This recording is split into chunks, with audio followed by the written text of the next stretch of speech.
Les damos la bienvenida a Bogotá a Fondo, un espacio en el que a través de completos reportajes profundizaremos sobre los grandes temas de interés para la capital y sus habitantes. Saludamos a nuestros televidentes de la señal abierta. Hola Laura, ¿cómo está? Hola Andrea, ¿cómo está? Qué bueno volver a saludarla y saludamos también a quienes nos siguen a través de todas nuestras plataformas digitales. Hoy les traemos dos nuevos informes de interés sobre nuestra ciudad. Comenzamos. Bajo la dirección de la Secretaría de Ambiente, el Jardín Botánico es la entidad que desde 1963 se encarga del manejo integral del arbolado de la ciudad. En los últimos días se ha oído mencionar la labor que realiza esta entidad debido a la tala de algunos árboles que se encontraban sobre la carrera 9ª en un sector exclusivo de la ciudad. A raíz de esta noticia, en Bogotá a Fondo quisimos conocer en qué consiste esta importante labor, qué criterios guían la siembra y la tala de árboles en el espacio público de la ciudad y qué cuidado se les brinda a estas especies que tantos beneficios nos traen a la ciudadanía.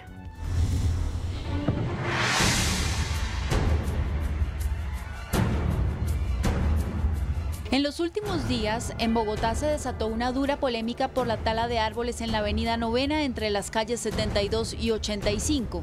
Vecinos de ese exclusivo sector del norte de la ciudad salieron a protestar por lo que consideraron un acto arbitrario contra la naturaleza. Ante las sentidas críticas, la administración distrital explicó que las razones de la tala en este y otros sectores de la ciudad responde a conceptos técnicos en los que se argumentan condiciones de deficiente estado físico y sanitario, rebrotes, fustes torcidos, espacio insuficiente de emplazamiento, ramas secas, clorosis, necrosis y hasta peligro de volcamiento son algunos de los diagnósticos.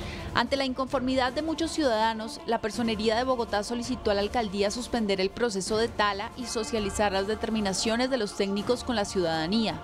En un año, un acre de árboles adultos, lo que equivale a 0,4 hectáreas sembradas, puede proporcionar el oxígeno que necesitan para vivir 18 personas. Según datos aportados por la ONG Tree People, los árboles urbanos reducen la exposición de los humanos a los rayos UV en aproximadamente un 50%.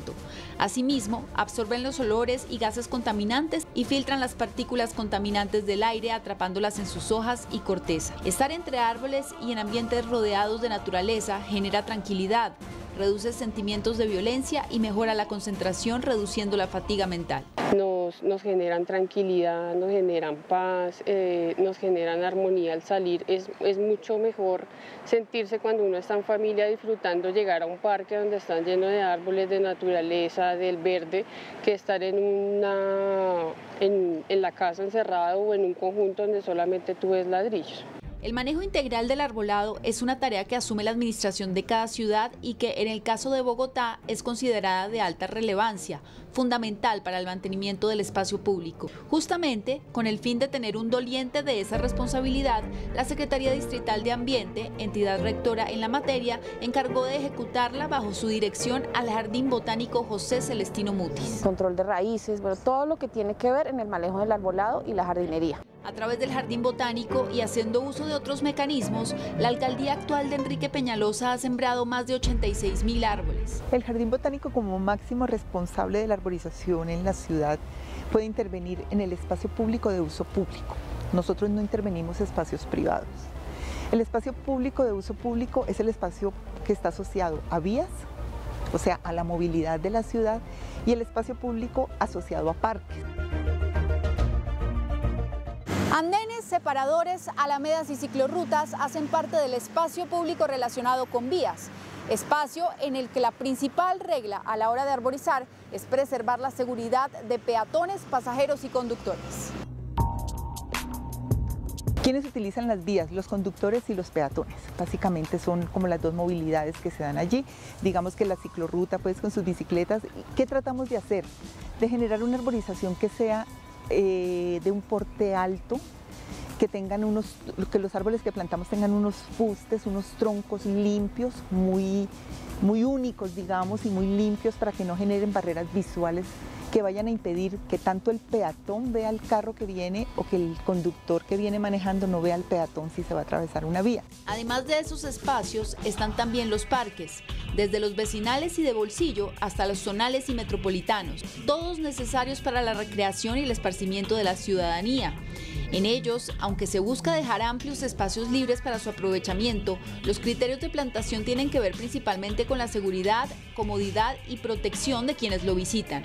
En parques eventualmente se usan arbustos, en zonas donde pensamos, donde creemos como diseñadores que no van a representar peligro, pero normalmente son porte alto, porte medio, para que los papás tengan como el control de sus hijos que están corriendo, que están jugando la pelota, cualquier actividad que estén realizando con tranquilidad. Te quiero mostrar, este árbol es un sangregado.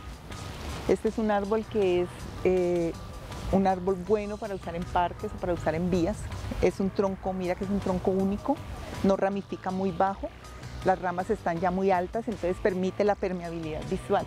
Nogal, cedro, guayacán y roble son algunas de las especies que se utilizan para este tipo de espacios públicos, teniendo en cuenta las necesidades del área y las condiciones en que serán plantados. En lo que va corrido del año se han sembrado en total 4.760 árboles en la ciudad. Las localidades más beneficiadas son Bosa con 1.087, Suba con 533, Santa Fe con 494, Fontibón con 422 y Ciudad Bolívar con 333. Nosotros no teníamos mucho conocimiento sobre el tema de los árboles, las clases de árboles que se pueden sembrar en la ciudad, las que podemos tener, para qué nos sirven.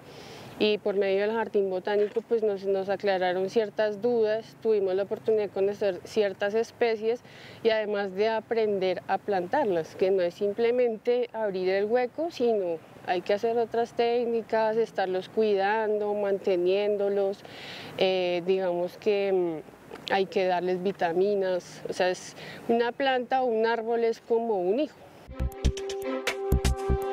El ejercicio de plantar árboles es además una oportunidad de participación y habilitación comunitaria.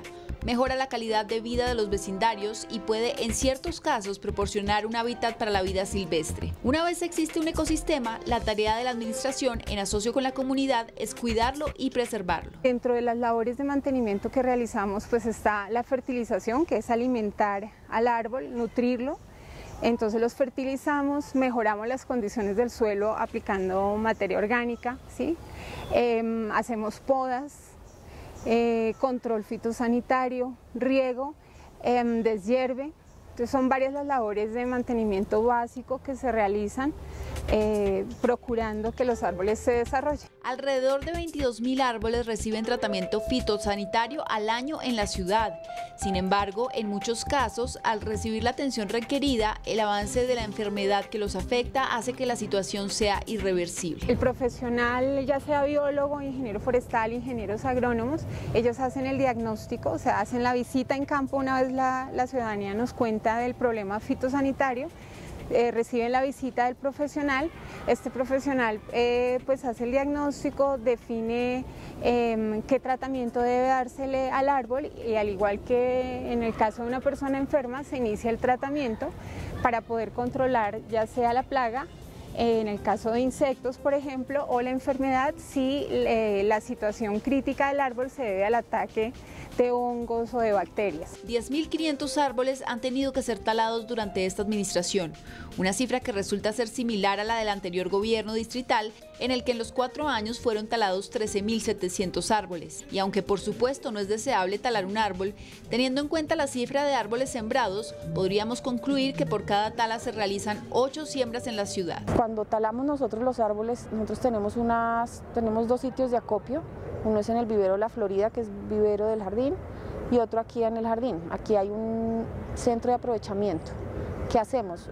La madera que sale de las talas se tritura en una chipeadora y la reutilizamos para hacer compost. Entonces hay unas camas de compostaje donde pues tienen un proceso de descomposición y que finalmente eso se reutiliza para la plantación de los árboles. En un año, un acre de árboles adultos, lo que equivale a 0,4 hectáreas sembradas, absorbe la cantidad de dióxido de carbono que produce un automóvil que recorre 26.000 millas. Los árboles, según estudios económicos, no solo embellecen, sino que agregan hasta un 15% de valor a las zonas urbanas. Por estas y muchas razones más, cuidar de nuestras zonas verdes debería congregar el interés ciudadano. Y nosotros como Policía Nacional, institución que nos caracterizamos por dar ejemplo o por enseñar a la ciudadanía, nos quisimos comprometer con la siembra de los árboles.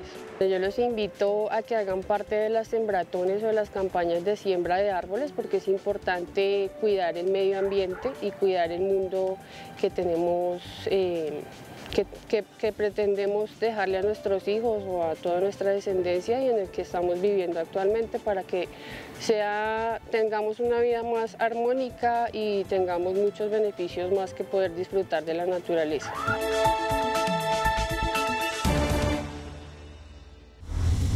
La tala de árboles es una labor que normalmente se debe realizar en la ciudad como parte del mantenimiento paisajístico y también del manejo silvicultural de los ecosistemas.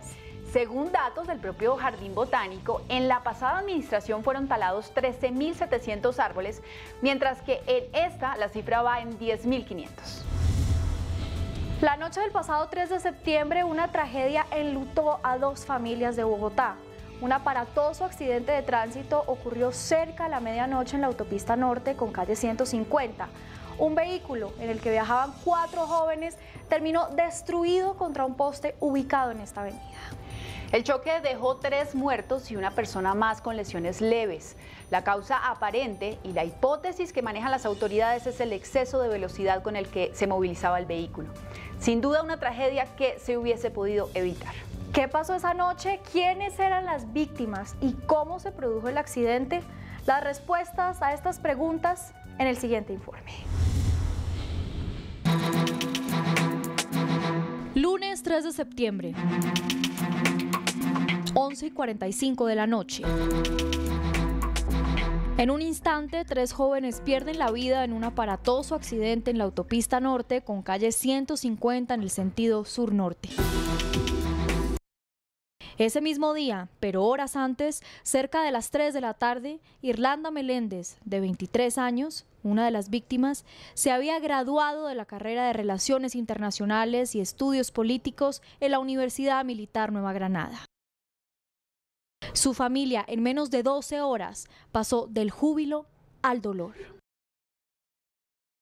Irlanda había recibido una tesis meritoria. Desde siempre había sido una de las estudiantes más destacadas de la familia. Una joven que sabía lo que quería y lo que debía hacer para lograrlo, pero que no contaba con que un accidente de tránsito acabaría con sus sueños y los de su familia. Pero la tragedia para los Meléndez Lozano era mayor. En el Volkswagen Jetta siniestrado también viajaba otra de sus hijas, Daniela, menor que Irlanda, y quien también murió tras el impacto. La tercera víctima fue Juan Esteban Sedano López, tenía 25 años, había estudiado Ingeniería Ambiental en la Universidad del Bosque, era el novio de Daniela y viajaron juntos por el mundo compartiendo sus logros. Fue uno de los peores días en términos de seguridad vial del año en Bogotá. Todos habían ido a celebrar el grado en un restaurante y cuando terminó la reunión iban de regreso a casa. Realmente los excesos de velocidad no suceden durante todo el día, sino suceden en horas donde la demanda del flujo vehicular es menor, básicamente en la noche, y ahí es muy difícil mantener control policial. El cuarto pasajero del carro era un amigo, quien además era el encargado de conducir y quien milagrosamente salió con lesiones menores. En lo que va del año, tenemos 4.300 fallecidos en total, de los cuales el 40% son motivo velocidad. Se presume que fue el factor más importante que generó el siniestro. Y tenemos casi 24.000 heridos graves en las vías. Y de eso se estima que alrededor de 1.700 quedan con una discapacidad permanente. Por Por las imágenes del aparatoso choque se puede pensar que el accidente se produjo como consecuencia de conducir bajo los efectos del alcohol. Pero en esta historia, eso no fue el causante. Tal vez por la euforia de la celebración o por el ritmo de la música que iban escuchando en el regreso a casa, el conductor del carro, Julián Alejandro Telles, aceleró más de la cuenta. En los hechos de tránsito, las muertes y lesiones se producen principalmente por los excesos de la velocidad. Hoy la velocidad en Colombia está matando seres inocentes, se están irrumpiendo sueños, son familias que quedan en el total drama, son ambiciones suspendidas. Hoy tenemos cerca de 7.000 muertos al año y por eso nosotros hablamos de violencia vial, porque hay efectivamente accidentes de tránsito, pero también hay delincuentes viales, y esos delincuentes viales son aquellos que de alguna manera asumen riesgos o conductas temerarias que cobran la vida de inocentes.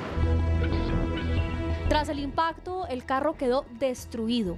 Los videos y las fotos son prueba de la fuerza con la que el vehículo chocó contra un poste.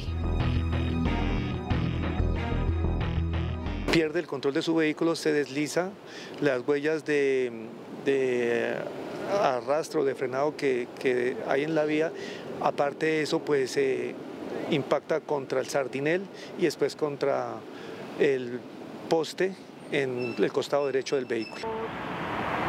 Justo acá, en este punto, fue donde Julián Alejandro perdió el control del vehículo, porque según él cuenta, trataba de esquivar a una persona que iba a cruzar la calle.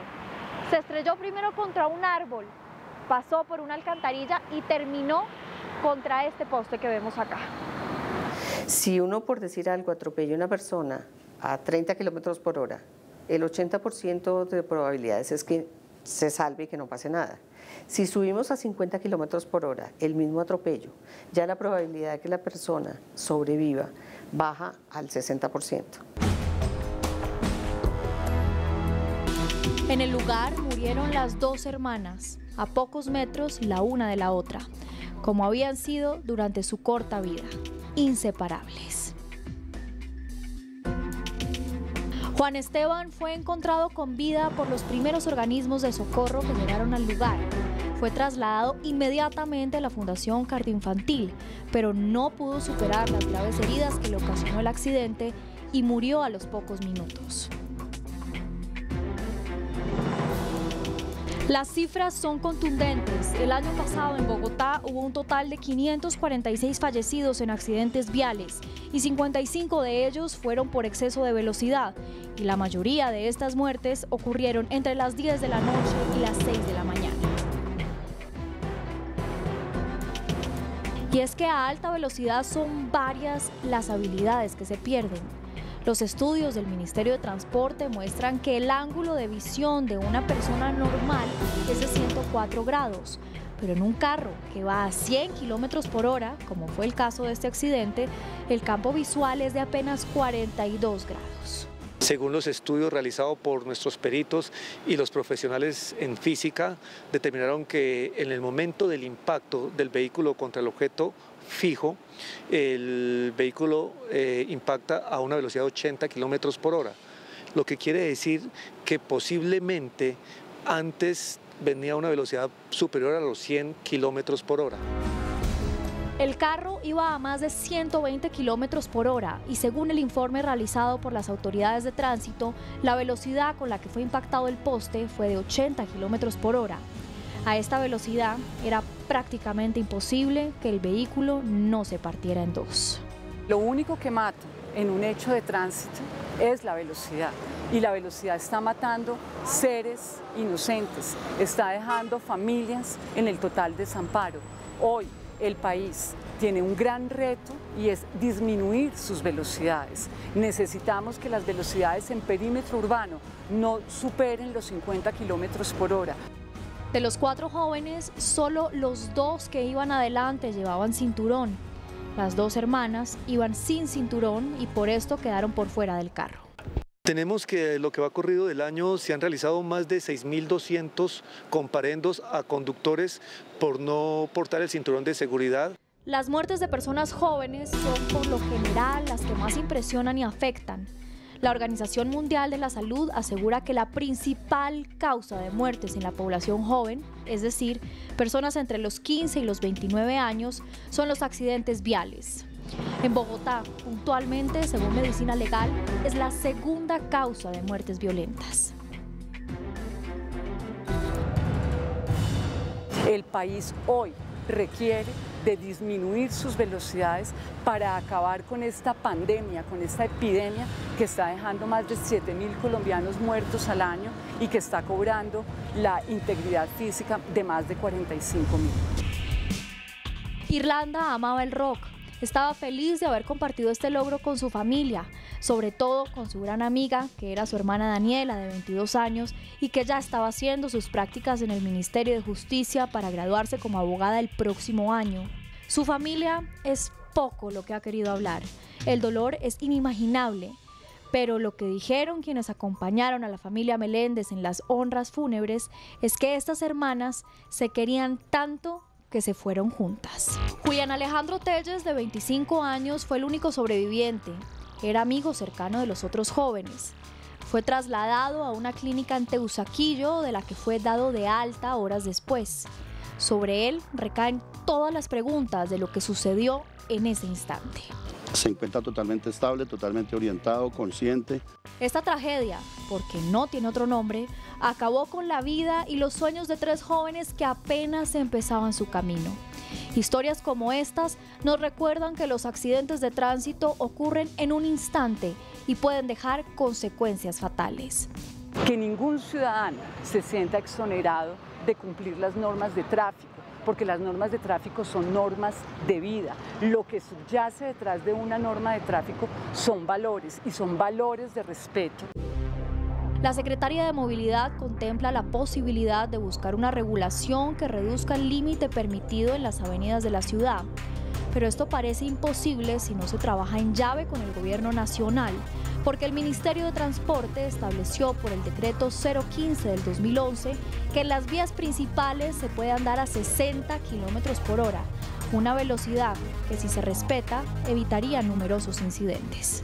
Evaluar eventualmente disminuir el límite máximo de velocidad, que en este momento está en 60 km/h, para colocarlo en 50 km/h. Mientras se desarrolla esta iniciativa y tras el trágico accidente, la alcaldía anunció que se realizarán estrictos controles en las avenidas de la ciudad para educar a los conductores y cazar a los infractores. Se requiere un mayor control en las vías del país. Hoy, de cada 10 municipios, 6 se encuentran sin control operativo, es decir, que es la total anarquía. Hoy las muertes en Colombia se producen en municipios que no son capital de departamento. 64% de las muertes ocurren en municipios muy pequeños. Según la Secretaría de Movilidad, las 5 vías que presentan la mayor cantidad de accidentes en los últimos años son la Boyacá, la ciudad de Cali, la Caracas, la avenida NQS y la avenida 1 de Mayo. La autopista norte, en donde murieron estos 3 jóvenes, está en el 9º puesto. Pero no solo el comparendo la multa, sino que la multa se haga efectiva, es decir, que se pague. Entonces ese ciclo sancionador completo es el fundamental para cambiar el hábito y el mal comportamiento que se tiene en la vía hoy. ¿Qué podemos hacer los ciudadanos? Aunque suene a disco rayado, hay que tener precaución, respetar los límites de velocidad, usar los puentes peatonales, llevar puesto el cinturón de seguridad y, sobre todo, ser conscientes de que la vida es frágil. En un instante se pierde y detrás de esto, la de las personas que se quedan acá en un duelo que jamás termina.